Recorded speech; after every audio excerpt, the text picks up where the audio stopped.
Eh ben c'est bon, je crois que tout est bon, tout est prêt. Moi, je vais mettre qu'une seule oreillette. Salut Renel, comment ça va? Ça va très bien, merci. Et toi, bienvenue à la maison.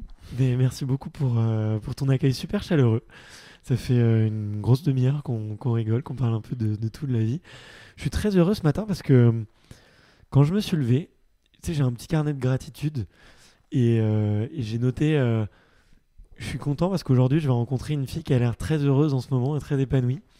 Et je sais à quel point c'est contagieux le bonheur et, euh, et le fait d'être heureux. Donc, je suis très reconnaissant. Voilà, merci beaucoup pour ce moment privilégié que tu m'accordes. C'est gentil, merci à toi. Et c'est vrai, je me tombe pas trop. Tu touches le bonheur en ce moment. J'ai trop de chance, ouais. Mais je pense que je suis de nature heureuse quand même. Et là, Ouais. j'ai jamais été aussi heureuse, je pense. Ah bon, bah Je cool. le répète tout le temps, ouais. Bon, on se rencontre au bon moment alors. Oui, exactement. Et bah, comme je te le disais, il y a une question traditionnelle sur le podcast. C'est mon biais de papa. Je commence toujours par l'enfance. C'est de savoir quel est ton premier souvenir de sport. Quoi qu'il arrive, ce sera pas bien glorieux. Mais je me souviens que je testais un petit peu toutes les disciplines de l'athlé parce que je savais pas ce que je pouvais faire en athlétisme. Donc là, j'étais au collège Ok. et j'avais fait une séance de saut en hauteur. Et ça m'a marqué parce que j'ai sauté qu'une fois. J'ai sauté à côté du tapis en diagonale parce qu'il fallait sauter en diagonale. Et je crois que je me suis vraiment fait très mal au petit doigt. Et ça m'a suivi des semaines et j'ai jamais ressauté en hauteur. C'est vrai? Non, jamais, même pas en Oh. compète. J'aurais pu essayer, mais je Ah, garde un traumatisme un peu de cette épreuve. Ah, c'est incroyable cette histoire. Et ouais, parce que quand on est petit, on touche un peu à tout, fait un peu du saut en longueur, du lancer de poids. Ouais. Et il y a eu d'autres catastrophes sur d'autres sports? Oui. Je m'inscrivais sur. À l'époque, c'était je crois, une sorte de triathlon. Il fallait faire 3 épreuves. Ouais. Et la dernière épreuve, c'était le 1000 mètres. En général, c'était mon épreuve favorite. Et j'avais fait le lancer de poids. J'avais été obligée de le faire. Et il y a un coach il y a un entraîneur qui est venu me voir qui m'a dit s'il te plaît, ça fait quelque temps qu'on te voit faire les concours, arrête tout et fais que de la course, s'il te plaît. Et après ça, je suis entrée en sport-études. Ok, d'accord. Ouais. Ah ouais, direct après ça? Bah, c'était la saison juste avant que je sois acceptée en sport-études, ouais. Ok, ça marche. Et comment ça se fait que t'es tombée dans l'athlé? C'est tes parents qui voulaient? C'est toi qui voulais? Comment c'est arrivé par hasard? Mon père était cycliste et Ok.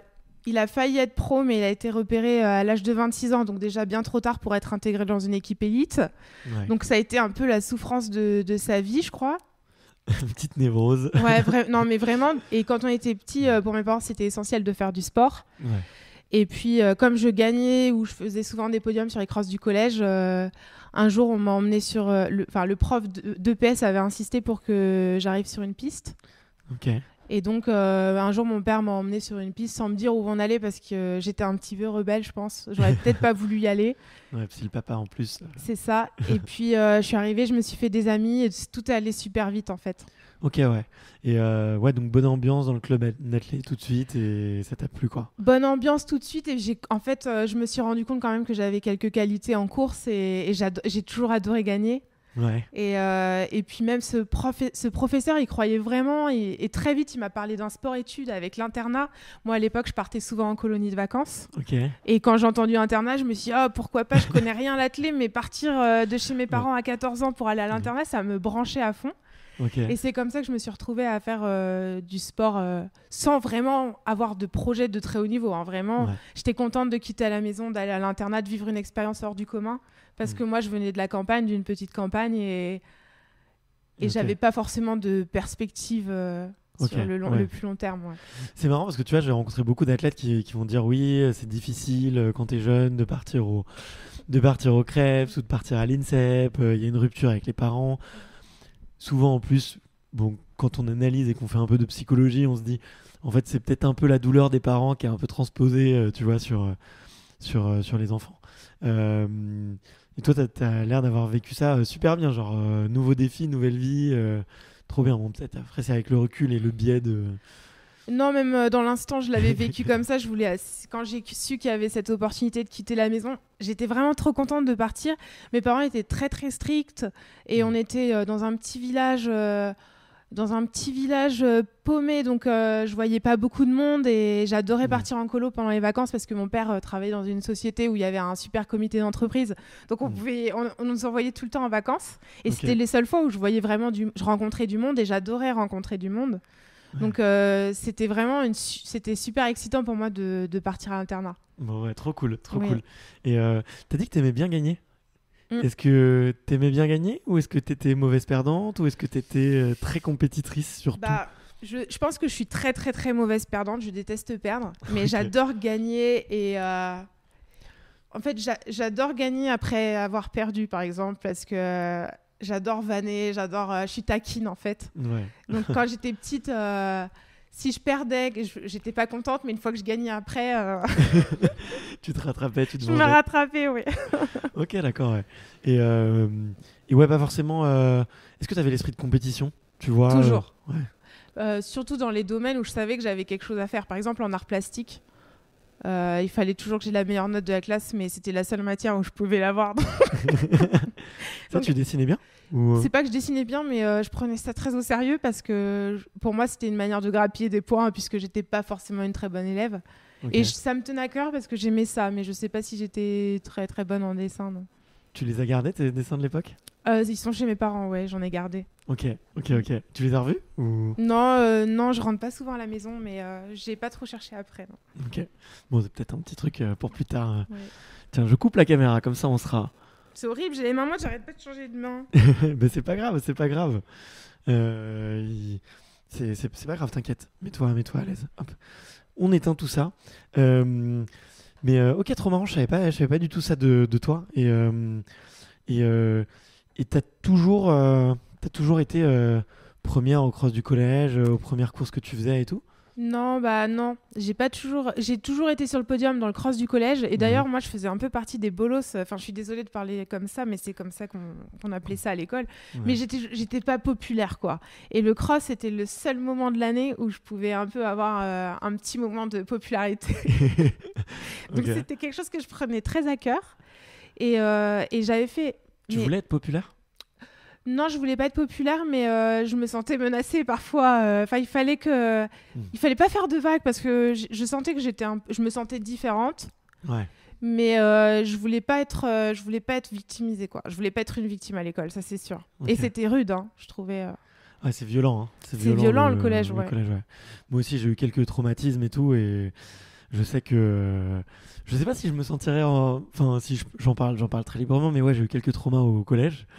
Et c'est violent à quel point les enfants sont durs. Ah ouais. Ma réflexion un peu du moment, c'est de me dire ce qui est très dur, c'est que tu vois, les enfants se font accepter et réussissent en étant dans le moule, en étant dans le groupe, et plus tard on se rend compte que ceux qui réussissent ou ceux qui sont vraiment épanouis, c'est ceux qui assument leurs différences ou ceux qui assument leur unicité entre guillemets. Ouais. Alors qu'au collège on n'accepte pas trop les enfants qui sont un peu différents ou qui sont un peu uniques, quoi. Donc ça a dû être un peu dur.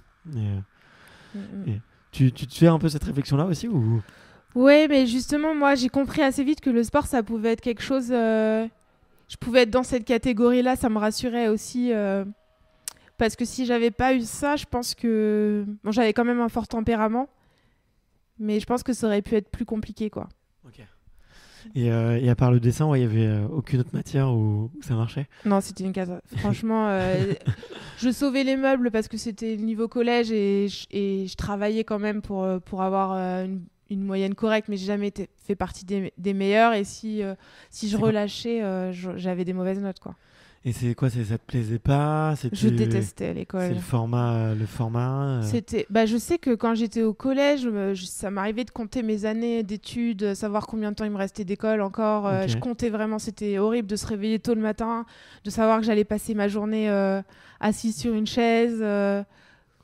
Ouais, vraiment, c'était même le lycée, j'ai trouvé ça. En fait, j'ai pas aimé ma scolarité du tout. Mais c'est marrant que tu me dis ça parce que mon plus grand rêve d'entrepreneur, on va dire, ou de visionnaire, entre guillemets, ça serait de recréer l'école. Et si je pouvais réinventer l'école et recréer une école dans laquelle on soit beaucoup moins formé, on soit beaucoup moins enfermé, pardon. Beaucoup plus qu'il y ait de l'apprentissage, beaucoup plus par le jeu, beaucoup plus par la liberté aussi. Et qu'on développe aussi beaucoup plus toutes nos intelligences. On parlait juste avant du test des intelligences multiples. Et en fait, on se rend compte qu'à l'école, on travaille qu'une ou deux, voire 3, 4 de nos intelligences, mais qu'il y en a plein qu'on ne travaille pas, tu vois. On n'essaie pas de nous faire travailler la communication entre élèves ou de nous faire comprendre nos émotions, ou de nous apprendre ce que c'est que l'amour, de nous apprendre ce que c'est que l'amitié. On n'essaie pas aussi de nous faire beaucoup de travaux manuels, tu vois, il y en a très très peu. Alors que c'est des choses qui font partie de nos super pouvoirs, on va dire. Ouais, c'est ça, mais c'est surtout que là, quand je t'entends parler, je me rends compte qu'à l'école, on m'a fait travailler toutes les intelligences que j'avais pas forcément. C'est exactement ça, voilà, c'est comme ça que je justifie mon échec scolaire maintenant. Non, mais moi, ça m'étonne pas du tout, parce que ça correspond pas du tout à tout le monde, et le fait que tu comptes les jours et tout, c'est marrant, parce que moi, j'étais un peu pareil, quoi. C'est dur de se lever le matin, et j'attendais qu'une chose, c'était le soir où j'allais pouvoir jouer au tennis, de quitter l'école un tout petit peu avant tout le monde, parce que j'avais ce petit droit privilégié par rapport aux autres de ma classe, parce que j'étais en horaire aménagé, quoi. Mais sinon, le matin, c'était l'enfer, quoi. Passer de 8h à midi. Et je trouve que c'est hyper culpabilisant, le système scolaire. Soit on est bon et on est reconnu par les profs, soit voilà, on est mauvais et on n'a pas d'avenir, quoi. Ouais, c'est vraiment ça. C'est vraiment ça. Et qu'est-ce qui te plaît, toi, dans l'athlé, hormis le fait que tu gagnes est-ce qu'il y a d'autres choses? Est-ce que c'est les sensations? Est-ce que c'est le goût du sang à la fin d'un 1000 mètres? Est-ce que c'est le sang qui te brûle un peu dans les jambes? Est-ce que les copains? Il y a d'autres choses qui te plaisent dans le sport, hormis le fait de gagner? Déjà, c'est sûr que j'adore vraiment gagner et je sais que je peux me mettre dans tous ces états pour... en pensant à une potentielle victoire, par exemple. Mais j'aime aussi l'effort quand je suis dans un état de forme, un bon état de forme. Il n'y a rien de plus agréable que de faire une très très bonne séance dans mon corps de compète, quoi. Sauf que ce corps de compétition, je l'ai que 2 ou 3 mois dans l'année et j'ai l'impression de le chercher tout le restant de l'année. Mais j'adore ça. Mais c'est hyper dur, je trouve. Ton sport, tu vois, je voulais t'amener un peu sur ce sujet-là, mais tu as un sport en tout cas, qui est réputé par les gens qui font de la course à pied ou les gens qui font de l'athlé, d'être le plus dur. D'avoir la sensation psychologique, sensorielle, que c'est vraiment la plus dure. Toi, tu m'as dit que tu t'en rendais pas trop compte de cette difficulté. Je m'en rends pas compte, mais je pense que j'ai toujours eu cet état d'esprit. J'ai l'impression que le 800, c'est vraiment au-delà de la discipline en elle-même, c'est un état d'esprit. Et ce truc un peu borderline, un peu presque à la limite de la folie, presque. C'est un truc que j'ai en moi, donc je me rends pas compte que c'est dur parce que j'adore ce truc de douleur, j'adore souffrir de manière générale, j'ai pas de problème à me faire mal. Ok.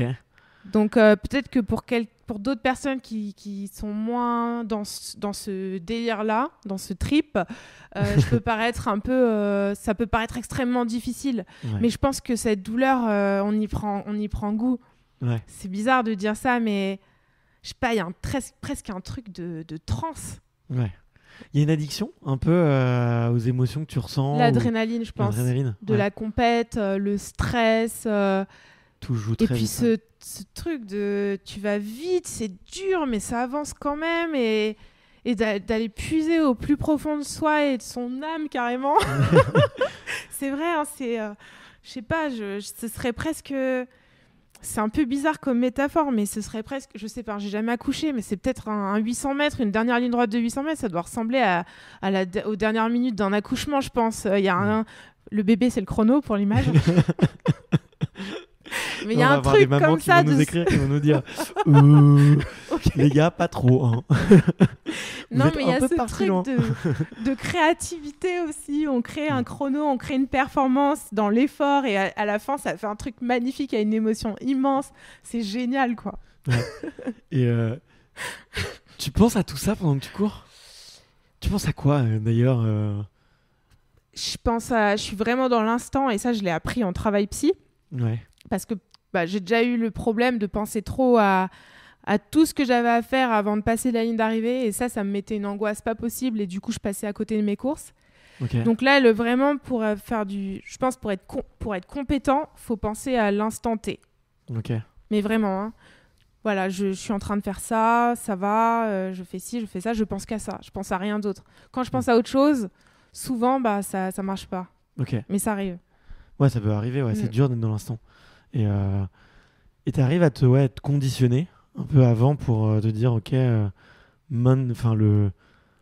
l'instant c'est maintenant et t'as un petit processus, une petite recette pour y arriver. Bah, c'est des choses que j'ai appris en prépa mentale avec ma psychologue. Dès qu'il y a des idées négatives, de les rejeter tout de suite et de se concentrer sur ce que j'ai à faire. Ouais. Okay. Ça, c'est vraiment la méthode. Mais de toute façon, ça se fait assez naturellement parce que les compétitions auxquelles je participe, souvent, il y a énormément de niveaux et de densité.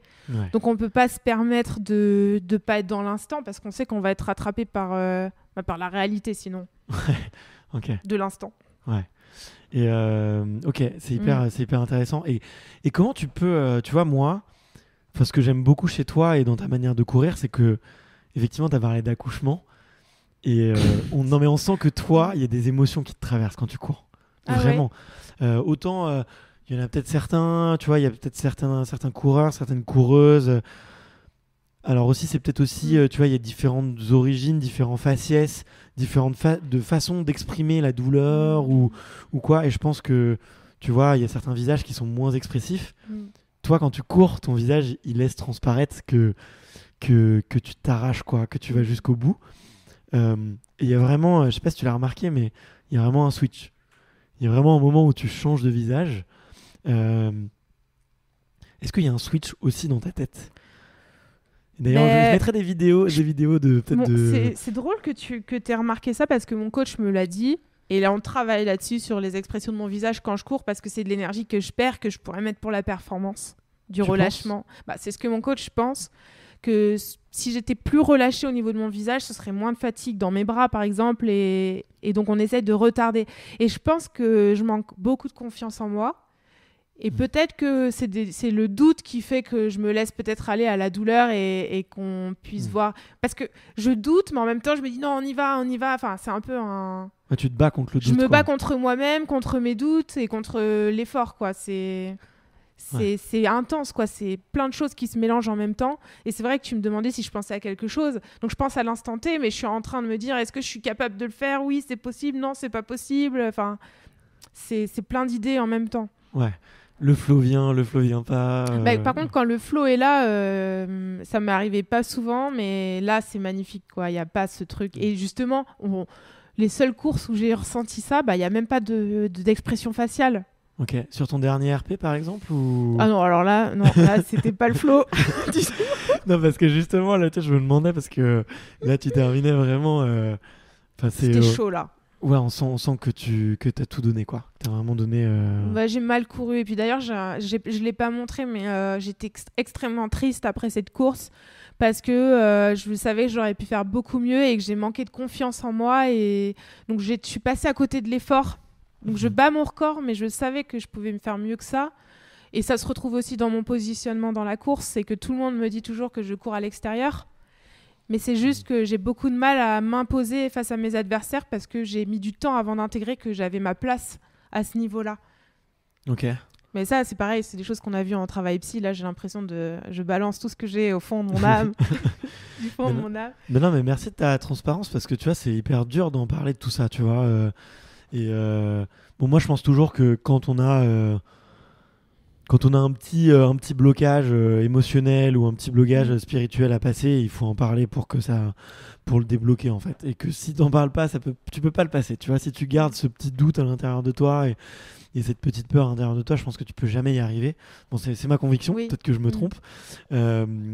Mais bravo, tu vois, de dire ça. Tu vois, là, t'as dit je manque de confiance en moi, j'ai du doute et tout. Enfin, tu restes quand même une des meilleures coureuses mondiales sur une des disciplines les plus dures, avec un RP de ouf, quoi. Enfin, la meilleure française aussi, tu vois. Je sais pas, je suis pas un pro des chiffres, tu vois, par rapport à première européenne, machin. Mais ça donne pas confiance en soi, tout ça, de prendre un peu de recul et de se dire, Non. mine de rien... Ce qui donne confiance en soi, c'est souvent les échecs parce que, par exemple, aux Jeux Olympiques, j'y suis allée, mais je croyais pas vraiment en moi, en fait. C'était trop dans le domaine du rêve. La médaille, elle n'était pas devenue vraiment possible pour moi. Je l'avais pas intégrée. Pourtant, mon entraîneur le sentait que j'étais capable de faire une médaille ou enfin, peut-être pas une médaille, mais au moins top 5. Enfin, il y croyait vraiment, c'était possible, quoi. Mais moi, j'y croyais pas assez. Et c'est vrai qu'en sortant en demi, je me suis dit, en fait, c'est ça ce que j'ai fait. Je l'ai fait plein de fois. C'était possible, mais juste, j'y ai pas cru. Pas assez, en tout cas. Mais il y a tellement de densité. Donc, quand je me dis un peu pourquoi moi j'aurais cette chance, en fait. Il y a un facteur chance aussi. Il faut que tout soit aligné au bon moment parce que tout le monde a presque le même niveau. Il y en a quelques-unes qui se détachent devant, mais on a toutes le même niveau et on a toutes envie d'y arriver. Mais j'avais tellement envie d'y arriver que j'avais tellement peur de ne pas y arriver que finalement, j'y suis pas arrivée. C'est vrai, ouais, ok, je vois ce que tu veux dire. Et quand tu dis que tu l'avais pas assez matérialisé, concrétisé, tu dis que c'est venu tard. C'est parce que t'es arrivé un petit peu en retard sur ta prépa. Il y a eu une année rocambolesque, tu vois, qu'on se le dise, avec plein de chamboulements, des athlètes qui étaient contents, d'autres qui étaient beaucoup moins contents, et tout. Mais au final, tout le monde est passé par là, quoi, tu vois.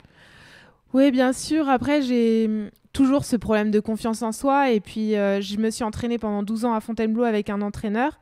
Et avec ce coach-là, moi, j'étais persuadée de ne pas avoir de talent et que seul le travail de cette personne-là pouvait me faire accéder au très haut niveau. Donc, pour moi, c'était que cet entraîneur-là qui pouvait... Pour moi, je n'avais pas de talent, je n'avais pas de qualité, c'était que le travail.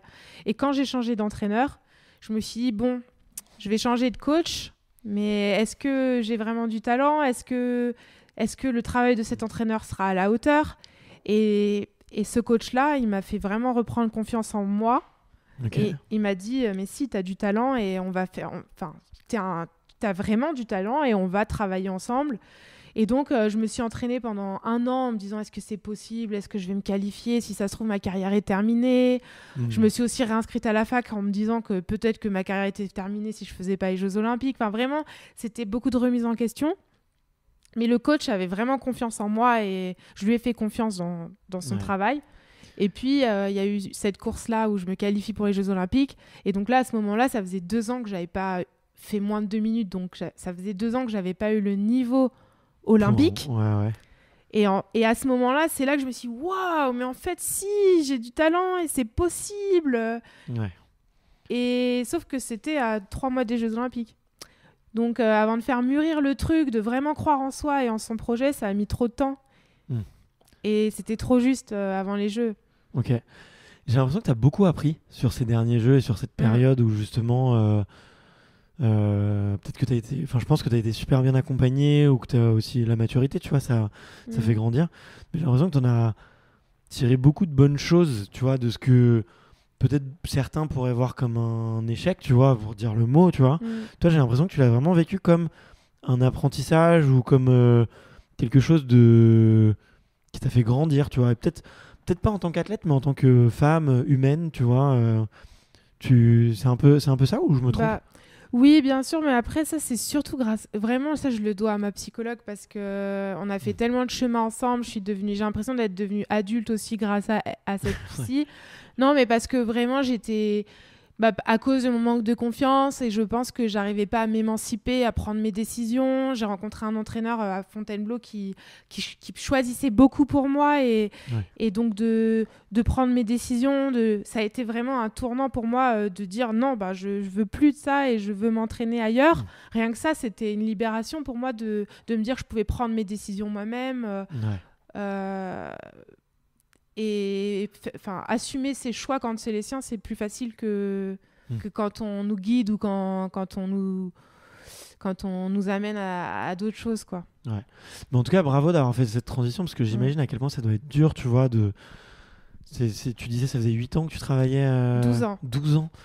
Tu vois, d'en parler, de prendre cette décision-là, de te dire il faut un nouveau départ et tout. C'est waouh, tu vois, c'est hyper compliqué, tu vois. C'est comme si tu disais Papa, maman, je m'en vais. Ouais, bah, en plus, j'ai eu l'impression de grandir à Fontainebleau aussi. Je suis arrivée à 14 ans. 14 ans, c'est petit. Je suis arrivée à 14 ans, ouais. Et ouais, donc tu redémarrais un peu ta vie, quoi. Aussi. J'ai l'impression de prendre un nouveau départ radical. Et c'était nécessaire Oui, tu penses pour... Sinon, j'arrêtais le sport de haut niveau. Ah ouais. Ouais. Ok. Je me retrouvais plus. J'avais l'impression d'aller au travail. J'avais perdu vraiment le goût de Enfin, j'avais perdu la passion de la compète. Ouais. Ok. Ah ouais, donc c'était vraiment morose, quoi. Oui, vraiment. Waouh. Bah écoute, félicitations. Tu vois, et tout à l'heure, on se disait en antenne que des fois, on est obligé un peu d'arriver un peu bas pour rebondir encore plus fort et tout. Et j'ai l'impression que c'est un peu le cas pour toi. Et en tout cas, aujourd'hui, tu as commencé l'interview en te disant je suis très très heureuse aujourd'hui. Donc, c'est quoi ta recette du bonheur aujourd'hui? Bah, je pense que de s'écouter soi, de bien s'entourer. Et voilà, surtout ça, je trouve que d'écouter la voix qu'on a au fond de nous qui nous dit, qui nous guide, quoi. Parce que je pense que quand on va à contre-courant de ça se passe jamais super bien, quoi. Faut vraiment écouter ce dont on a vraiment envie soi-même. Et ton toi-même, là, il te dit quoi en ce moment? Si c'est pas trop moi-même, dis-moi. Il me dit profite de tes années d'athlète à fond parce que j'ai déjà 28 ans et voilà, profite à fond et prends tout ce que tu as à prendre en expérience, en moments, en voyage. Voilà, je profite vraiment de chaque instant parce que j'ai la chance d'avoir trouvé un équilibre dans ma pratique du sport qui me rend super heureuse. T'as envie de savourer le voyage, quoi. Ah, vraiment, ouais. Et puis je me suis rendu compte surtout que les médailles, c'est important, c'est cool, parce que c'est un objectif.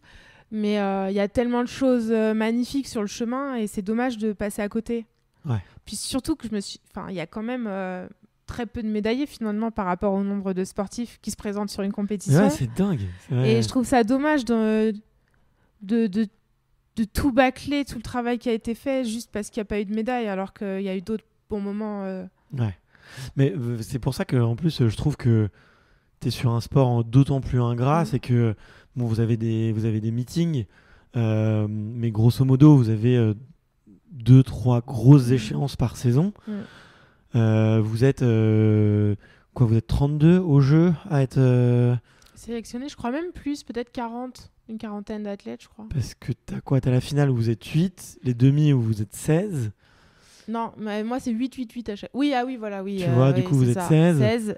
Et après, du coup 32. Ouais, je me demande si c'est pas un peu plus quand même. Peut-être, ouais. Possible. Mais vous êtes les 32 meilleurs mondiales et il y en a que 3 qui sont récompensés à la fin. Bah oui, c'est pas normal s'il y en a que 3 qui sont contentes en fait. Mais moi aussi j'ai le droit d'être contente. Voyons, attends, moi aussi je veux un médaille en chocolat. Non mais c'est vrai, quoi. Franchement, c'est hyper dur. Le sport, je trouve, c'est hyper méchant pour ça. C'est hyper mesquin et même, je comprends que des gens explosent en vol dans le sport. Parce que tu vois toujours... voilà, il y a que les 3 premiers et c'est hyper ingrat alors que tu t'es quand même au sommet du sport, tu t'entraînes quand même tous les jours. Au final, tu vois, c'est quoi la différence entre la 40e et la première?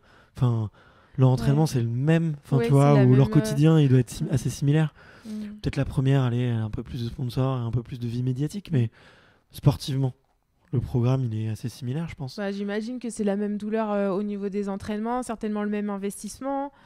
Ouais, c'est pas... Mais c'est drôle parce que moi, je pensais toujours, ça sert à... Enfin, s'il n'y a pas de médaille... je pensais vraiment que... J'ai un peu honte de dire ça, mais ma valeur perso, si j'étais très performante, voilà, donc j'avais l'impression de valoir quelque chose. Je veux dire, je mélangeais tout, en fait. Et je pense que c'est aussi une tendance qu'il y a dans ce sport, c'est que je trouve que les athlètes de très haut niveau médaillés, parfois ont le droit à beaucoup plus de respect qu'à d'autres athlètes qui se sont investis de la même manière. Enfin, c'est super violent, je trouve. Ouais, c'est violent, ouais. Mais même moi, j'ai déjà été médaillée au niveau européen, c'est pas non plus extraordinaire, mais je sens que le regard était pas le même que quand je traversais des moments extrêmement difficiles, alors que j'étais la même personne. Et c'est ça que je trouve très violent dans le milieu du sport. Ouais. Peut-être que c'est la même chose dans tous les milieux d'ailleurs, mais... Bah, on vous juge d'autant plus par rapport à votre degré de performance, quoi. Oui, c'est sûr. bien sûr, ouais. Donc, et ça, c'est violent parce que on est qui on est et on maîtrise pas tout, tu vois. Tu peux être... l'exemple qui pourrait un peu parler, c'est peut-être un tennisman qui a vécu les grandes années de Federer ou Nadal et Djokovic qui gagnent tout. Quand t'es le 4e, t'es peut-être un joueur exceptionnel, tu vas grappiller quelques tournois, mais dans 50 ans, t'auras oublié, tu vois. C'est triste, mais même moi, je suis violent dans mes paroles, là, c'est pas gentil. Mais c'est une réalité. Hein. C'est un peu une réalité, tu vois, et on se souvient un peu que des premiers, alors que tous ont fait exactement le même investissement, quoi. Bon, après, je pense quand même, tu vois, je vois un Kevin Mayer, c'est extraordinaire la manière dont j'ai l'impression qu'il a livré sa vie au décathlon, mais vraiment. Ouais. Et moi, j'ai besoin d'avoir un équilibre qui me raccroche à... J'ai besoin de me sentir dans la réalité des autres personnes que je côtoie, quoi. Ouais. Donc c'est vrai que peut-être aussi que je peux m'en vouloir de pas ramener de médaille à cause de ça, parce que j'ai pas ce même... Je parle pas d'investissement, mais j'ai pas livré toute mon âme ou toute ma vie aux 800 mètres. Je me suis gardé aussi une part de vie normale aussi. Ouais, mais est-ce que toi qui vois une psy et qui fait un peu ce voyage spirituel là, est-ce que ce qui compte, c'est pas plus, tu vois, le chemin et d'être heureuse dans le chemin, que toi, tu as l'air d'avoir trouvé un équilibre. Si Kevin, il a trouvé son équilibre de Bien cette sûr. manière-là, tu vois, et qu'il arrive à le faire, tant mieux. Et on pense d'ailleurs que la seule recette pour être heureux dans le sport, c'est de se vouer corps et âme à son sport. Et je pense que c'est pas vrai. Il y a plein de contre-exemples. Mais tu vois, est-ce que finalement... faut pas mieux se dire en fin de carrière, ok, j'étais super heureuse, mais j'ai loupé quelques podiums que on saura jamais si j'aurais pu les avoir, tu vois, mais je suis hyper heureuse et je suis trop contente de ce que j'ai fait, plutôt que tu vois, d'être un peu l'archétype de l'athlète américain ou des pays de l'Est qui montre pas beaucoup d'émotions, qui s'est pas beaucoup amusé et qui a gagné, mais qui s'est fait souffrir comme pas possible, tu vois. Oui, voilà. C'est une question Est-ce que philosophique. la médaille à n'importe quel prix ou pas, quoi. Ouais, c'est Ouais, moi je préfère. J'ai pas envie de dire ça parce que je fais tout. Je me donne à fond. Je vis mes séances à fond. Voilà, je suis à fond dans ma prépa, vraiment. Mais c'est vrai que le bonheur pour moi, c'est pas. Ouais. Enfin, je veux du bonheur, quoi. C'est pas négociable. Le bonheur n'est pas négociable. Mais je pense que... bien dit, le bonheur, c'est pas négociable. C'est ce que tu disais pour Kevin, par exemple. Il a trouvé son équilibre. Parfois, je regrette de ne pas avoir le même profil et que mon équilibre soit pas celui-ci aussi. Mais oui, je pense que mon équilibre, il n'est pas dans ma vie à 100%. Je mange pas 800 mètres. Voilà, c'est pas... Le 800, c'est à l'entraînement et le reste, je fais plein d'autres trucs, quoi. Ouais. Après, tu vois, aussi, ce qui est différent, c'est que lui, il a un sport où je pense il doit travailler beaucoup de temps. Ouais, c'est ça. Donc, c'est aussi peut-être dans sa personnalité où il faut ranger le cerveau un peu et se laisser un peu porter, tu vois. Je suis en train de lire son livre, d'ailleurs, en ce moment. Ok, d'accord. Il est bien ? Ouais, j'aime beaucoup. C'est super touchant parce que c'est une facette. Je découvre une facette que je connaissais pas de lui à travers les réseaux sociaux. C'est vrai qu'on voit pas grand-chose de sa vie privée, et j'aime bien. Ouais, on voit l'image parfaite, tu vois, de ouais, Kevin, il est clairement parfait sur Instagram et tout, mais j'ai trouvé ça. Je trouve ça super intéressant et touchant. Je découvre vraiment quelque chose de très intéressant dans sa manière de parler de sa vie. Mais j'ai hâte d'en lire plus. Mais je sens qu'on n'a pas le même amour. Notre amour du sport, il est très différent. Ouais, ok. Bah écoute, tu me donnes envie de le lire. Hein. Oui, je recommande vraiment cette lecture. Trop cool. Non, mais en plus, si je veux lui en parler, il faut quand même que je lise son bouquin, c'est sûr.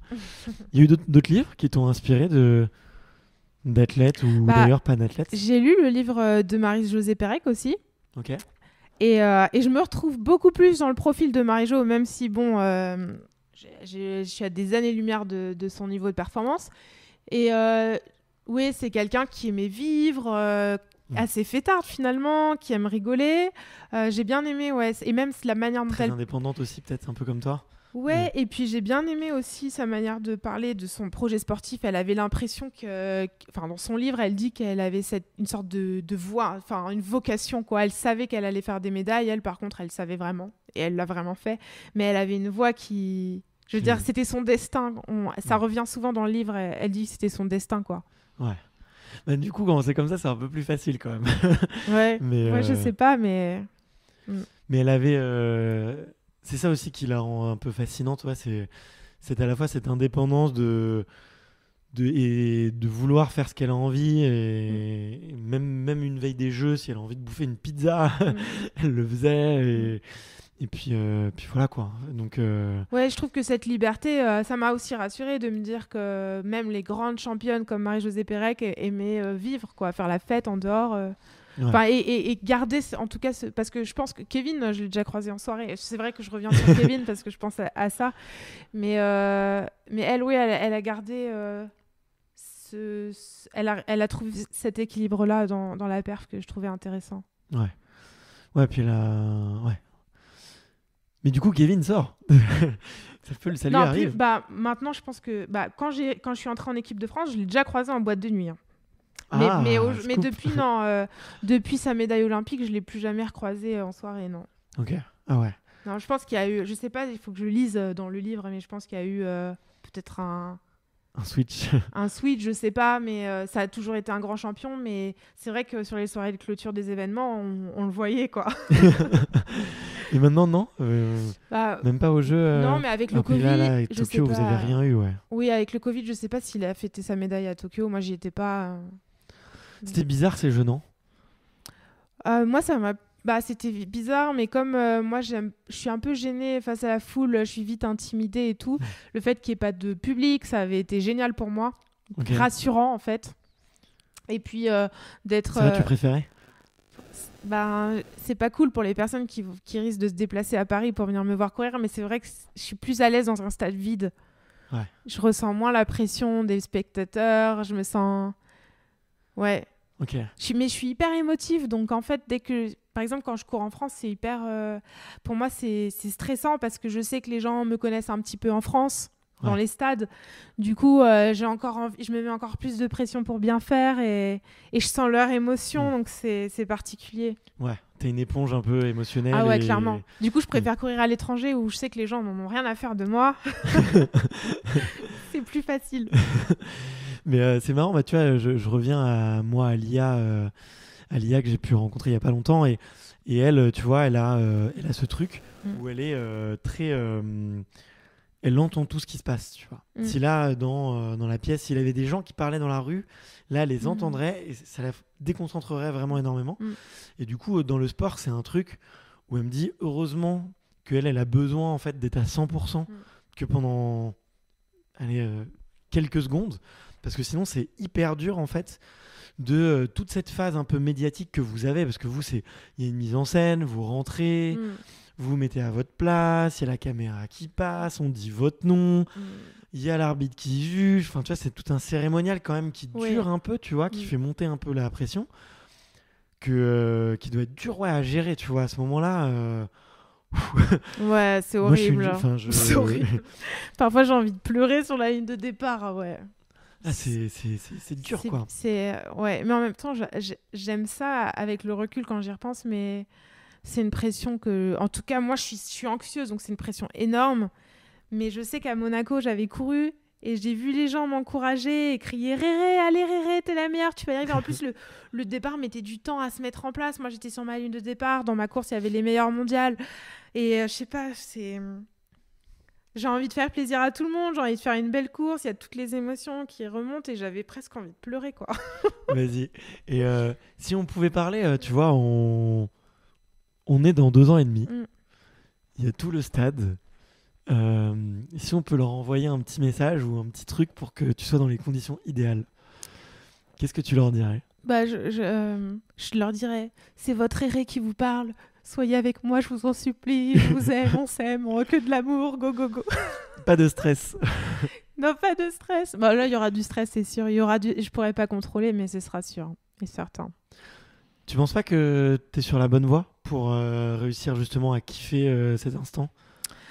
Je travaille déjà sur moi là-dessus à fond pour essayer de le vivre de la meilleure des manières et d'en faire quelque chose qui va me porter plutôt que m'inhiber. Ouais. Mais j'espère que j'aurai fait le travail nécessaire pour supporter cette pression. Parce que je le dis souvent, et c'est magnifique les Jeux à Paris, mais ça risque de pas non plus être c'est pas vraiment un cadeau en fait. C'est magnifique, c'est extraordinaire. Je vais être heureuse de le vivre si je me qualifie. Mais c'est quelque chose qu'il faudra préparer. C'est un cadeau pour le public. Et c'est un cadeau pour les grands gagnants, tu vois. Mais pour vous, les athlètes, c'est dur, quoi. Bah, pas tous, parce que je pense qu'il y a des athlètes qui adorent ça, se faire acclamer par la foule et tout. Ça peut... Mais moi, non, ça me fait pas cet effet-là. Ça va plus... Je suis assez timide, bizarrement. Ouais. Par timide de corps, je veux dire. Je suis pas timide dans mais dans l'expression de mon corps et tout. Non, je vois ce que tu veux dire. Tu vois ce que je veux dire? Ouais. Non, mais sans tu vas parler d'agoraphobie et tout, c'est méga impressionnant d'être sur la pelouse d'un stade. C'est un truc de fou. C'est un truc à apprendre, tu vois. Et c'est tellement décorrélé, je trouve, de la performance, tu vois. Cette gestion de ce moment-là. Je suis sûr que, tu vois, il y a plein de... Enfin, les Jeux de Tokyo, c'était un bon exemple où il y a plein d'athlètes, tu vois, qui sont un peu... Ou même les Jeux de Pékin, il y a plein d'athlètes qui se sont transcendés aussi parce que c'était des conditions un peu particulières, quoi. Ouais. Ouais, mais tu vois, une fois, j'avais été qualifiée... Enfin, on m'avait proposé de courir au Stade de France. Et j'en me suis fait tellement une montagne du truc parce que j'étais allée voir plus jeune Usain Bolt. Et j'étais dans le public, on était comme des fous et tout. Et j'ai refusé, j'y suis pas allée, alors que déjà c'était une invitation de malade, mais parce que j'avais peur de courir devant tout le monde. C'est vrai ? Ouais, j'ai pas su y aller, quoi, j'avais trop peur. C'est le meeting le grand meeting du Stade maintenant de France, c'est à Charletti, donc le stade est plus petit. Et après j'ai couru à Charletti, mais quand c'était au Stade de France, c'était impossible pour moi de... Mais les Jeux c'est au Stade de France. Je crois que ce sera au Stade de France, donc... Mais c'est pas grave, on va se débrouiller, on va trouver quelqu'un qui pourra te faire venir sur le stade et tu pourras venir faire une petite séance de visualisation. Oui, il faudra que je fasse ça, c'est sûr. Imaginer la foule et puis c'est pas grave, quoi. Tu vas trouver ton personnage, tu vas jouer ton truc et puis tu vas dérouler ta partition, tu vois. Moi, j'en suis sûr. Ça peut le faire, ça va le faire, c'est sûr. Mais après, ce qu'il faut, c'est, je pense... Ce qui est dur, c'est effectivement... Est-ce que tu penses que c'est plus dur pour justement pour ceux qu'on attend à 1000%, machin, tu vois, où il faut absolument que tout le monde les voit déjà gagner. Ah ouais, je pense que ça doit être énorme comme pression. Et je suis désolée, on va encore parler de Kevin, mais je trouve qu'en ce moment je suis dans ma phase où je m'informe sur lui et tout parce que je trouve ça, c'est quand même c'est le seul athlète qui a ramené une médaille aux Jeux Olympiques, donc je pense que ça mérite, moi en tant qu'athlète, de m'informer là-dessus. Et ouais, je me demandais d'ailleurs cette pression qu'il devait avoir aux Jeux parce que personne n'avait encore ramené de médaille, on savait que c'était une forte chance de médaille, donc il y avait énormément d'espoir sur lui. C'est incroyable, je trouve. Même de faire deuxième dans des conditions comme ça, c'est énorme. Ouais, c'est vrai. Et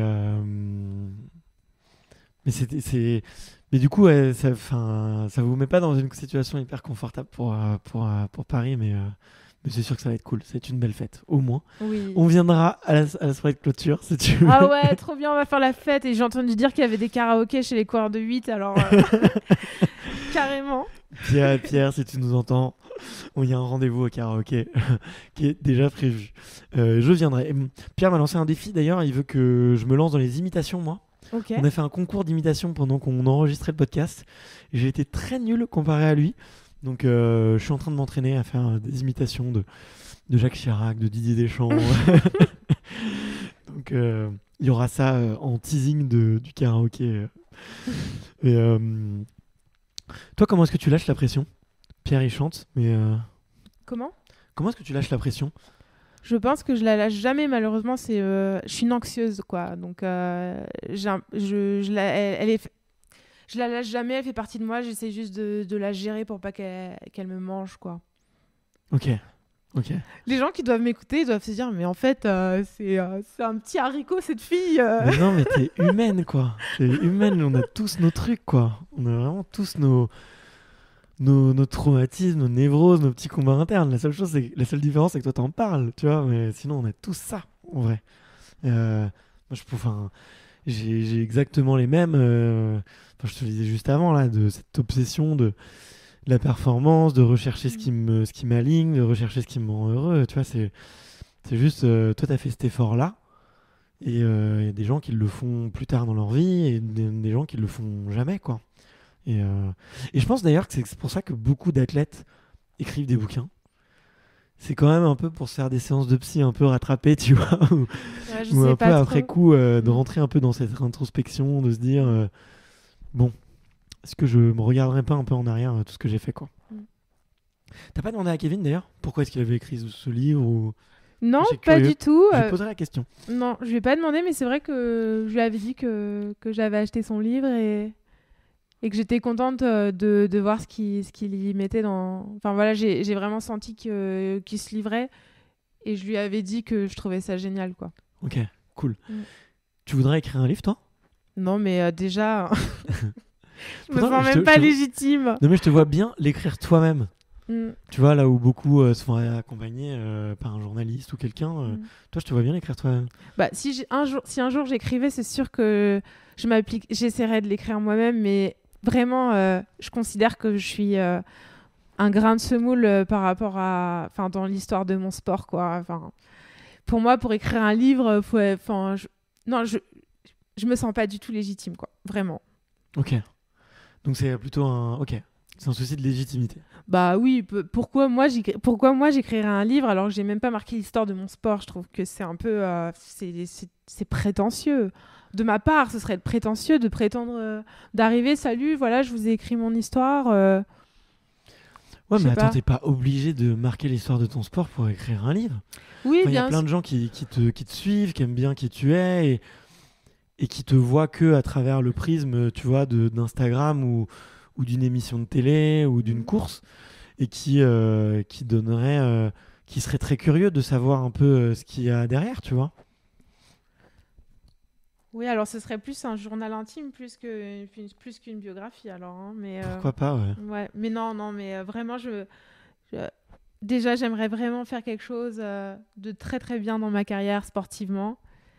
Et peut-être que là, je me sentirais de pouvoir donner, enfin, expliquer mon ressenti ou quoi que ce soit, mais vraiment, ouais, non, je trouve que Ça te soulagerait de faire au moins, enfin, non. je sais pas, quand tu dis faire un truc très très bien, mais attends, t'as eu des médailles européennes, t'as gagné plein de courses, je sais plus Ouais, combien de fois mais t'as été championne de France, enfin, j'ai l'impression euh, que enfin, dans la frise chronologique de l'histoire de mon sport, bah, j'ai rien, j'existe pas, quoi. J'existerais si je mais attends, mais t'as m'arrêtais. pas le droit de dire ça, quoi.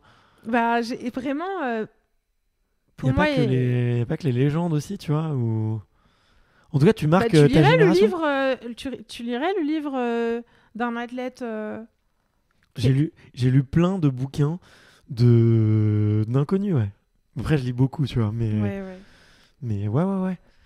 Tu vois, j'ai lu un type, le livre d'un bouquin, alors comment il s'appelle? Je dis le livre d'un bouquin. Le livre d'un monsieur qui est sorti de prison et qui s'est mis à faire de la course à pied, tu vois, Mm. et qui explique à quel point la course à pied, en fait, ça te permet d'avoir un peu une routine de vie, une certaine hygiène, Mm.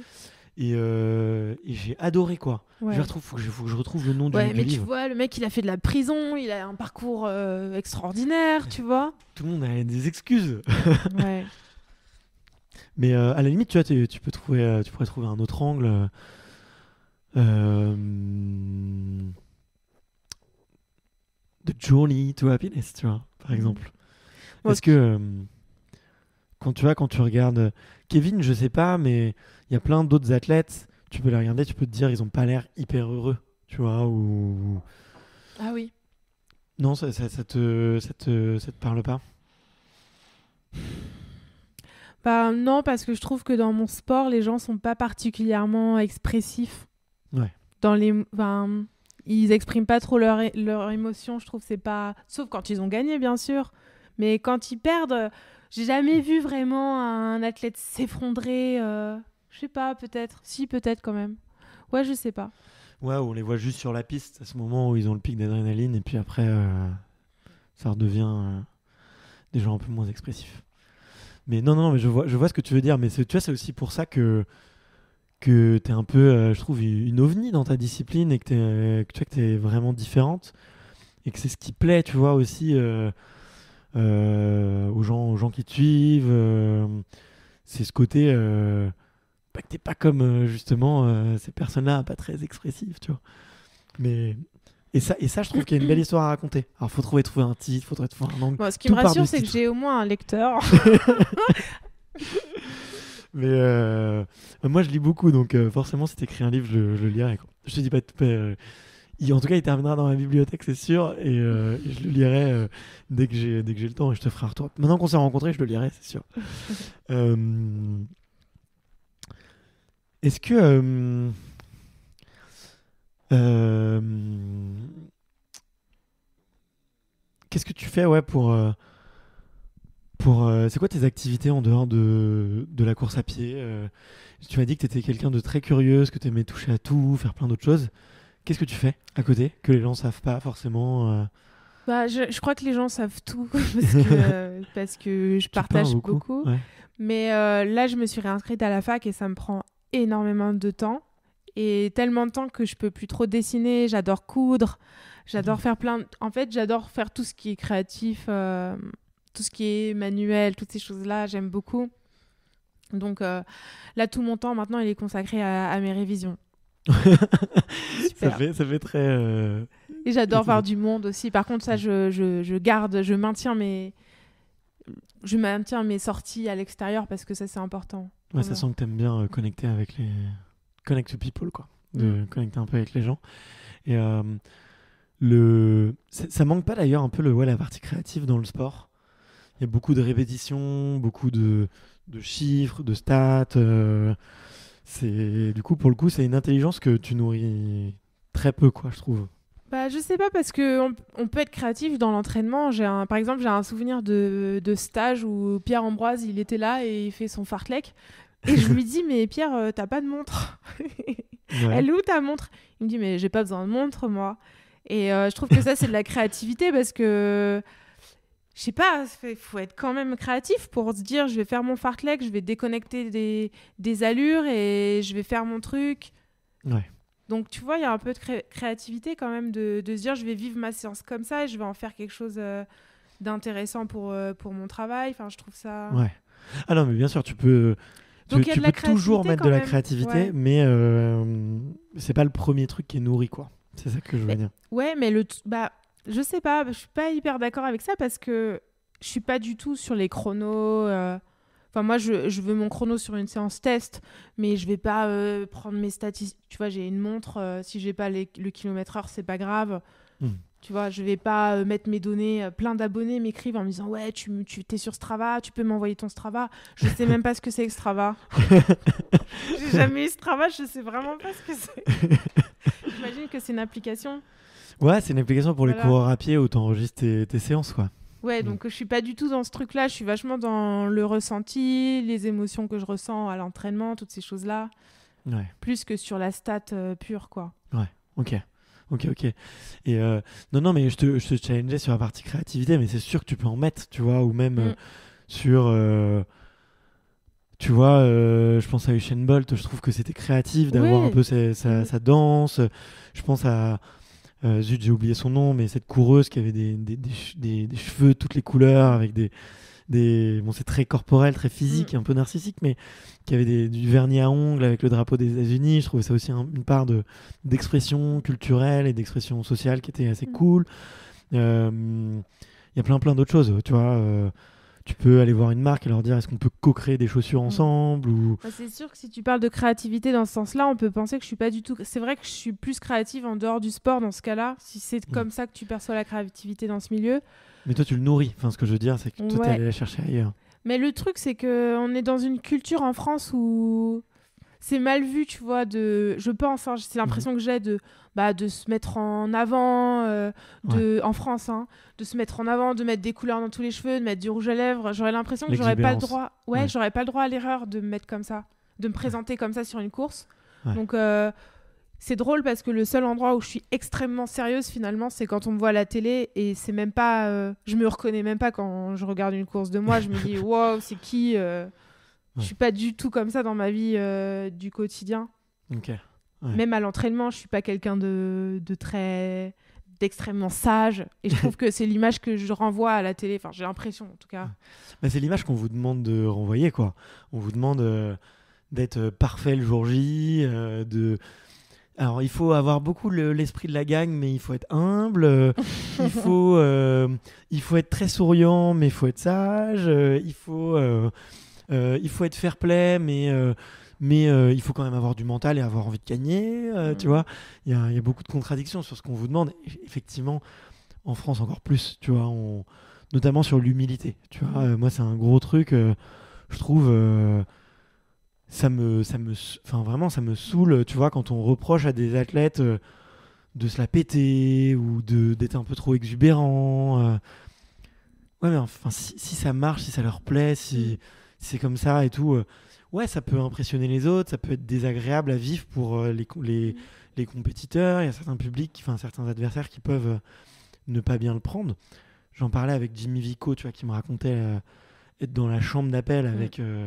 tous ces bonhommes chargés en testostérone 30 minutes avant la course. Enfin, c'est un enfer, tu vois. Quand t'es un peu timide, un peu discret, tu vois.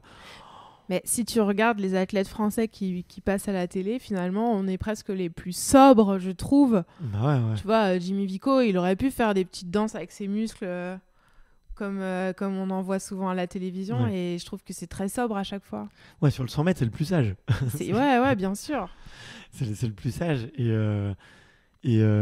ouais, tu vois, enfin, tu vois, du coup, ça m'énerve qu'on n'autorise pas les athlètes français à s'exprimer un peu plus et de se mettre en confiance par rapport à leur moyen d'expression et l'envie de gagner, quoi. Assumer l'envie de gagner. Tu vois, je trouve ça dommage. Donc, tu vois, si Cristiano Ronaldo il avait été français, je pense, tu vois, un type, il transpire la gagne, ou même cette joueuse américaine, tu vois, qui a les cheveux courts et roses, la capitaine de l'équipe des États-Unis. Ça te dit rien? Non. Bon, une athlète? Une joueuse de foot. Joueuse de foot. Mais comment elle s'appelle? Bon, ça me dit quelque chose, mais... La capitaine de l'équipe des États-Unis de foot, c'est des personnes qui transpirent l'envie de gagner. Mais quoi. Ça, c'est très américain, par contre. C'est très américain. Mais moi, même mes adversaires sur ma discipline, je me retrouve pas du tout en elles. Enfin, on se ressemble pas du tout. C'est pas les mêmes personnalités, le même style. Ouais. Ok. Et t'as des filles qui sont devenues amies, d'ailleurs, parmi tes compétitrices, en dehors des Françaises? Amies, non, mais il y a des filles avec qui on se témoigne beaucoup de respect parce qu'on se côtoie finalement souvent sur les compètes. De là à dire qu'on est devenus amies, non. Mais on s'envoie des messages de soutien. Quand il y a des grossesses, on est super contentes les unes pour les autres. Mais c'est plus un respect, un profond respect, je pense. Il y a un peu ce truc de « ouais, je sais par quoi t'es passé », tu vois. Tu fais des 800, toi aussi, t'as un peu cette flamme, toi aussi, quoi. Ouais. Et tu l'as pas avec d'autres athlètes, tu vois, sur d'autres sports ou J'imagine quand même. Si, Si. d'autres sports des athlètes avec qui je m'entends très bien, c'est ouais, ça? Où t'as Ah oui. cette espèce de respect. Mais bien sûr, une fille en France comme Clarisse Agbenienou ou Enzo Lefort aussi, je les ai côtoyés à l'armée. C'est des champions que j'admire, que j'adore. Si, en France, c'est plus facile aussi. À l'étranger, plus compliqué. Déjà, j'ai pas un anglais. J'ai un peu honte, mais bon, pourtant, je donne tout ce que j'ai pour apprendre l'anglais. Mais oui, j'ai tissé moins de liens avec d'autres sportifs, enfin même aucun lien avec d'autres sports à l'étranger. D'accord. Sauf dans le milieu du kite, éventuellement un peu. J'en parle aux amitiés, je voulais te poser la question parce que j'ai réécouté l'épisode que j'avais fait avec Antoine Bizet, qui fait du VTT freestyle de descente, j'ai oublié. Du vélo en descente. Ouais, du vélo de descente. Donc pour que les auditeurs se visualisent un peu, c'est des gens qui se mettent en haut de grosses montagnes et ils descendent ça en vélo comme des zinzins, quoi. En faisant des tricks en l'air. Ouais. En faisant des sauts et tout. Ouais. Et je lui ai dit, il y a une rencontre qui a changé ta vie. Il m'a dit, ouais, c'est Renel. Et c'est comme ça qu'on était rentrés en contact et tout. Du coup, pourquoi il m'a dit ça?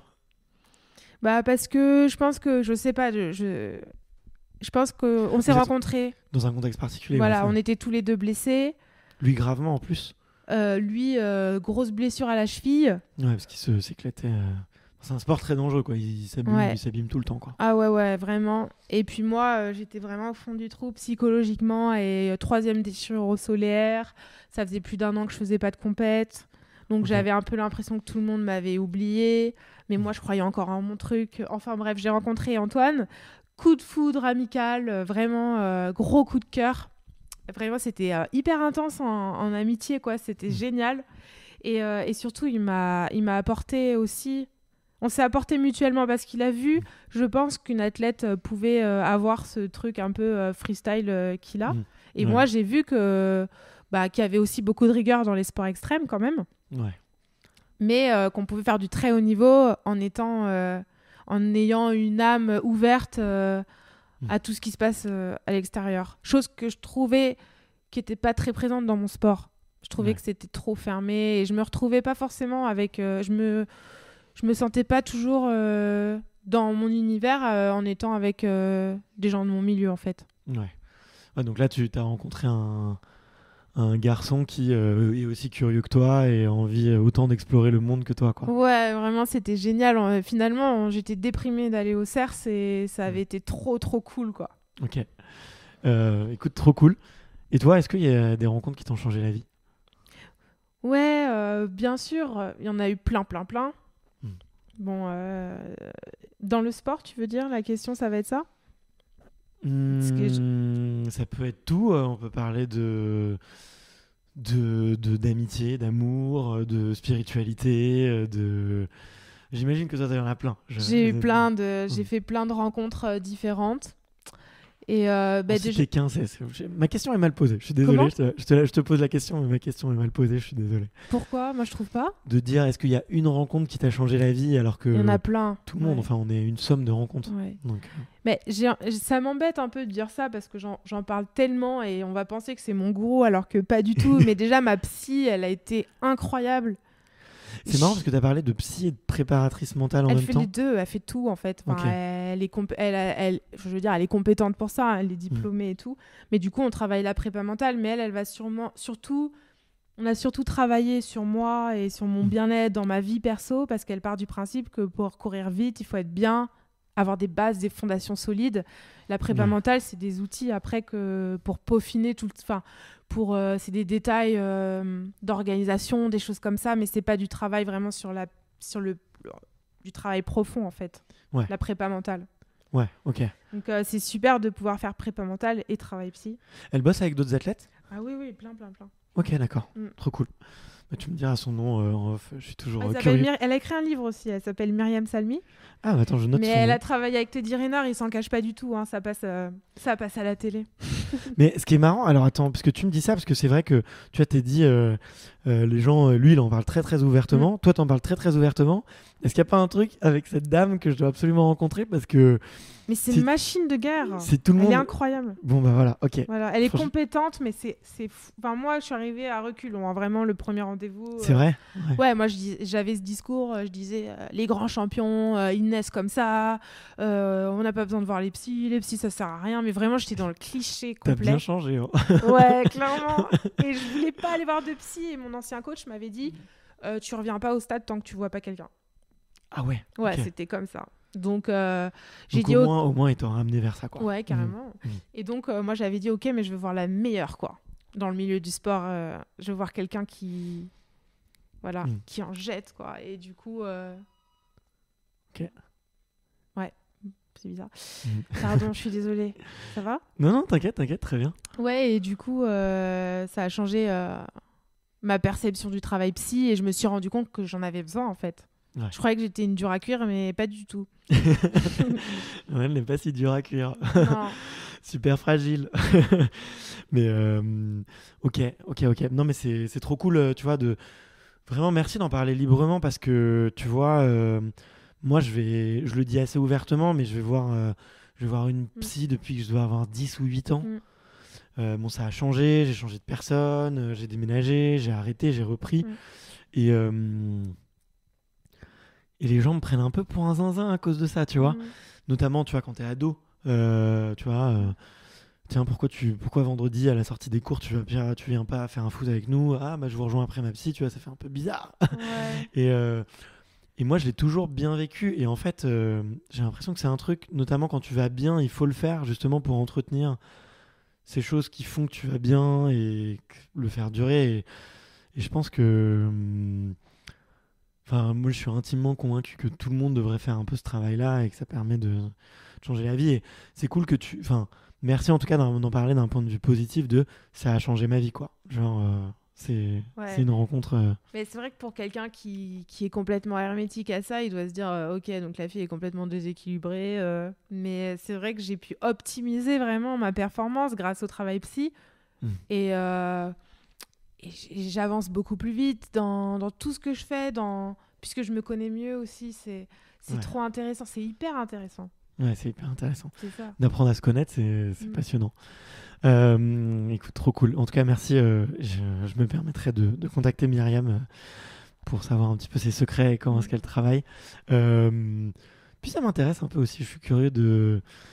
En ce moment, j'ai des copains qui me proposent de devenir préparateur mental ou qui me l'ont suggéré. Donc, je me dis, tiens, pourquoi pas, ça peut être une idée dans mon vide fertile du moment où j'essaie de creuser. Est-ce que... là, on arrive un petit peu à la fin, mais du coup, j'ai mes petites questions un peu que je pose d'habitude. La question que j'aime bien poser, c'est quoi une journée parfaite pour toi ? Une journée parfaite, c'est une journée où je me réveille, il y a du soleil. Ok. Je suis bien réveillée. Je suis juste trop contente de me réveiller. Il y a un petit déj. Il y a un petit déj. Parfois, je me réveille, il n'y a pas de petit déj. Ça... Et là, ça vient du mauvais pied, ça. Voilà. Journée parfaite, bon, soit j'ai entraînement ou j'ai pas entraînement, mais juste je suis contente et quoi qu'il se passe, je sais que je vais passer une super journée, quoi. Okay. Juste une bonne journée, c'est une journée avec du soleil où je me réveille et je suis contente. Ok, voilà. Très cool. Qu'est-ce qu'on trouve dans ta playlist ? J'ai que des sons dont j'ai honte.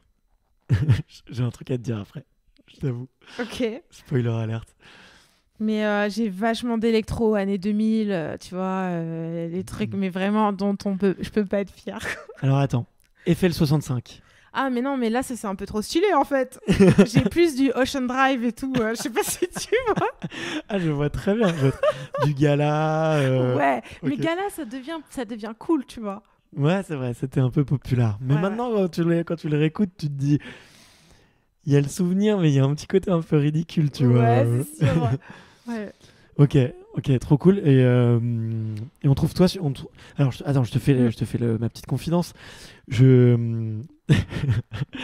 pourras aller changer d'ailleurs. Le moment... tu laisses ou tu pourras changer. Mais je suis allé du coup sur Spotify et je voulais savoir si tu avais fait d'autres podcasts, tu vois. Parce que je sais que tu avais fait des interviews avec Cléo. Et je me suis dit, tiens, peut-être qu'elle a fait des passages radio, des trucs. Et je suis tombé sur ton compte Spotify. Et je suis Et je suis tombé Mais sur c'est une, vieux, non? sur une photo de toi. Je pense que ça doit être festoche, un peu hippie et tout, trop cool. Et là, je me suis dit, là, Renel, elle est très bon délire. Mais ce qui est énorme, Moi, c'est que je savais pas que... Mais Je maîtrise rien à Internet, en fait, donc je savais Mais même pas que j'avais un je compte pourrais te Spotify. montrer. Je Ouais, pourrais il te faut que montrer. tu me montres. Et qui doit être connecté à ton truc Facebook. Du coup, ils étaient photo de profil Facebook. Enfin bref. En tout cas, moi, c'est comme ça. Je m'en suis rendu compte aussi. Et j'ai vu qu'il y avait une playlist avec toutes les musiques de Walt Disney. Ah bon? Ouais, je te jure, je te jure. Ah, c'est marrant, ça.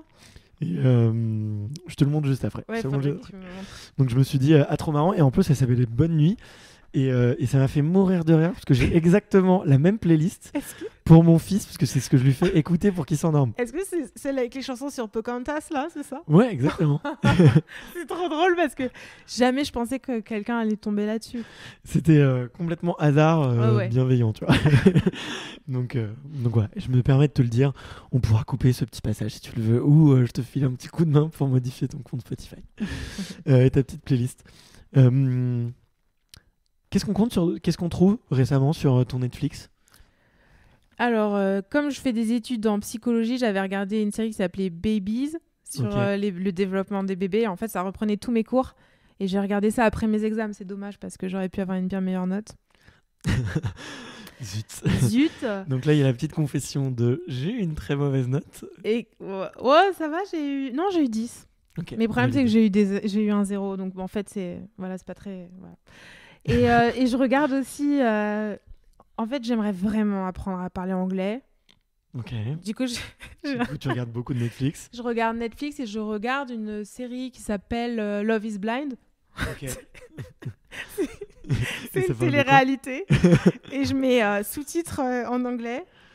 Je mets les voix en anglais, sous-titrés en anglais. Et parfois, je m'amuse à reprendre les répliques, à parler à la place des gens. Trop stylé. Genre, tu mets pause et tu fais oh yeah. Non, je parle en même Brian. temps. Je fais tout le discours, tu sais, parce que je parle très lentement en anglais. Du coup, j'essaye de parler plus vite. Ok, trop cool. Et Love is Blind, du coup, j'en ai pas entendu parler. Et du coup, là, on n'est pas du tout dans le sport, là. On est dans Non. dans l'ouverture. Trop chouette, trop chouette. Je prends ça. L'avant-dernière question que je pose, c'est si tu pouvais écrire sur un gros tableau un message que la terre entière lirait, pardon, et que tu avais un stylo et qu'on te dit tiens écris et la terre entière regarde, qu'est-ce que tu auras envie d'écrire dessus? C'est un peu nul, mais j'écrirais love en majuscule, mais qui devrait être lu love. Parce qu'en fait, à chaque fois que je fais un post, souvent, pas à chaque fois, mais je mets toujours le mot love. Je trouve ça trop cool. C'est un peu nul, mais je trouve que c'est trop puissant comme mot. L'amour de soi, l'amour des autres. Ah, très bien. Ouais, l'amour pour tout le monde, quoi. Du love. Je dis tout le temps du love. Ok. Bon, bah ça serait ça. Mais très beau mot, tu vois. Comme quoi, il n'y a pas besoin de faire une grande phrase, juste un mot, ça suffit. Et ouais, alors, désolé, c'est la vraie avant-dernière question. Qu'est-ce qui disent tes meilleurs amis de toi? Ton plus gros défaut et ta plus grosse qualité? Mon plus gros défaut, c'est que je pense que... Mais c'est vraiment un défaut, je suis intransigeante. Je suis dure, en fait, en amitié. Avec toi-même, un peu. Je suis dure aussi. avec moi-même, mais je suis dure avec les autres aussi. Ok. Donc, j'ai pas beaucoup d'amis, mais c'est vraiment des très, très bons amis. Parce qu'ils te pardonnent. Tes Non, parce intransigences. que... Non, justement, c'est un peu prétentieux de ma part, mais... Ça m'est jamais arrivé qu'on coupe les ponts avec moi parce que j'ai fait du mal à quelqu'un, parce que je vais toujours m'excuser, ou je vais toujours...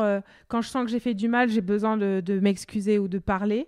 Ok. Mais par contre, moi, j'ai pas de problème à couper les ponts avec quelqu'un qui m'a fait du mal, voilà. Ok. C'est ok. ça. Et donc, Oui, je suis oui. très dure en amitié, donc je suis très peu entourée.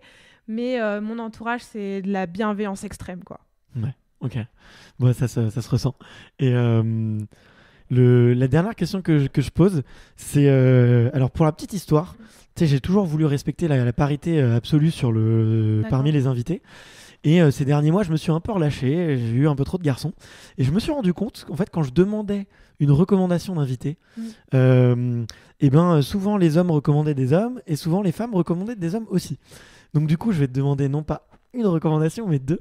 Un garçon, une fille, Qui est-ce que tu me recommandes d'aller voir pour parler bonheur, bien-être, être bien dans ses baskets, gérer ses stress et aussi un petit peu ce qui est en dehors de la piste ou même en dehors du sport en général, quoi. En dehors du sport aussi? Ouais, si t'as des gens, si t'as des gens intéressants ou avec qui je peux faire quand même un lien avec le sport, tu vois. Mhm. Je réfléchis. Bah déjà, voilà, il y a des athlètes je veux dire, Elodie Clouvel, par exemple. Ah ouais. J'adore Ok. cette personne. Et j'aime vraiment sa personnalité. C'est quelqu'un. Ok. Moi, je la connais que par les réseaux. Je trouve qu'elle fait parfaite, justement. Bah, justement, moi, je trouvais aussi, mais j'ai la chance de pouvoir la côtoyer grâce à l'armée. Et c'est vraiment quelqu'un avec un cœur. Elle et son chéri, d'ailleurs, qui est aussi athlète Ouais. de haut niveau, c'est des belles personnes Ouais, ouais. que j'aime beaucoup. Enfin, j'ai plein de noms en fait, mais même Clarisse, la porte-drapeau, notre porte-drapeau, c'est une Incroyable. personne incroyable. Enfin, Mm. c'est vraiment des personnalités qui m'ont marqué dans mon parcours d'athlète Ok. et que j'admire et que j'aime vraiment beaucoup parce que c'est des belles personnes, quoi. Mais Ok. comme Enzo, enfin, il y en a plein quand même. Ok. Et un garçon? En garçon, bien sûr, Valentin, donc le chéri d'Élodie. Et alors, il faut que je réfléchisse parce que j'en connais. Est-ce que je peux regarder mon Instagram? Vas-y, ouais, si tu veux. Tiens, allez. Pendant ce temps-là, je meuble. Et c'est marrant, t'as pas cité ton copain. Mais j'aimerais bien lui en parler. Je sais Bah, pas s'il est très podcast ou pas, mais mon chéri, ouais. bah, c'est vrai que J'ai pas c'est eu de un peu. kitesurfer. Il est. Bah, carrément. En plus, il fait un peu. Et ben, lui, c'est. Bah, voilà, mais après, bon. Mais bien sûr que c'est la plus belle personne du monde. C'est quelqu'un de très intéressant, très timide en plus. Ok, ça marche. Moi, j'irai creuser alors, si c'est possible, si tu m'autorises. Ouais, ouais, bien sûr. Ok. Trop chouette. Bah, écoute, merci beaucoup. Merci à toi. Écoute, moi, je me suis régalé. Je sais pas si j'ai été trop intrusif. On a parlé de trucs tellement profonds. Non, pas du tout. C'était une discussion agréable, je trouve. Naturel, ouais. Puis j'ai bien aimé Enrichissante. aussi que tu parles de toi et c'est intéressant d'avoir ton retour sur tous ces Mm. sujets. Mais c'est une question que je me pose, c'est est-ce qu'il est possible d'être un bon intervieweur sans te livrer un peu toi-même, tu vois? Il y en a quelques-uns peut-être qui y arrivent, mais ou après peut-être que quand on voit leur contenu, il y a que c'est que coupé, du coup tu vois Ouais. que l'athlète, machin, ou que l'invité. Mais je pense que tu es obligé enfin moi dans une relation aux autres, je suis obligé de donner à l'autre enfin je suis obligé que ça soit un don mutuel, quoi, qu'on se parle. Je sais pas comment toi tu le sais, mais moi je serais hyper mal à l'aise si effectivement si derrière il n'y avait pas un peu de répondant ou un peu de ah tiens ça me fait penser à ça ce que tu dis, ou ah moi c'est comme ça que je le vis, ou tu vois. Mais Bah, je trouve ça super agréable, surtout que j'ai pas cette. Je sais que là, quand on va couper les micros, j'aurais pas cette sensation de m'être vidée, d'avoir, tu vois, j'ai l'impression qu'il y a eu un échange et ça, c'est super intéressant aussi. ouais, C'est pas juste une interview, quoi. C'est cool. ouais C'est ouais, même pas du tout une interview, c'est un échange vraiment, donc c'était sympa. bon bah trop cool, ça fait c'est le plus beau compliment que tu puisses me faire. Donc après avoir mis un peu de soleil dans ma journée ce matin sur mon carnet de gratitude, et ben tu en mettras un peu pour la fin de la journée avec donc merci beaucoup. Je me suis régalé, j'ai passé un trop bon moment, et écoute bah, je touche du bois pour que ce bonheur dure le plus longtemps possible. Merci Voilà. beaucoup, Et c'est Dieu sait que gentil. c'est un combat de tous les jours. Merci. Salut.